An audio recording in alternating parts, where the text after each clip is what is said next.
Nila, I love you. আপনার সাথে আমার কিছু কথা আছে। বলুন। আমি কোনোদিন মা হতে পারবো না। আমি এমন একজন পার্টনার চাই যে সবকিছু জেনে বুঝে আমার সাথে থাকবে। পারবেন আপনি? বিয়ের পরও সন্তান ছাড়া থাকতে? খুব কঠিন প্রশ্ন করে ফেললাম না? আপনি আগে শিওর হন, তারপর আমাকে জানাবেন। আসি।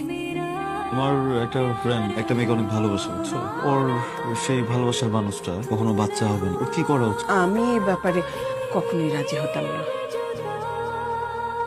আমি জানি আপনি একটা সিদ্ধান্ত নিয়ে ফেলেছেন। আমি আপনার কোনো সিদ্ধান্ত পাল্টাতে আসিনি, জাস্ট কিছু কথা বলতে আসছি। আর কিছু বলার নেই। আমি সবাই নিখুঁত মানুষকেই ভালোবাসে, খুঁতওয়ালা মানুষকে কেউ ভালোবাসে না। একটা সংসার সুন্দর করার জন্য আসলে ভালোবাসার প্রয়োজন নেই। নীলা, আমাকে কি ক্ষমা করা যায় না প্লিজ? অনেক দেরি হয়ে গেছে, মন থেকে সরে ফেলেছি আমি আপনাকে। তুলিও কখনো মা হতে পারবেন। সবচেয়ে বাজে ব্যাপার কি জানেন? যে ছেলেটাকে ও ভালোবেসে বিয়ে করেছে, ইদানিং ওর সাথে অনেক খারাপ আচরণ করে। আমার জীবনে একই ঘটনা যখন দ্বিতীয়বার দেখেছি, আমি কেন যেন সহ্য করতে পারছিলাম না।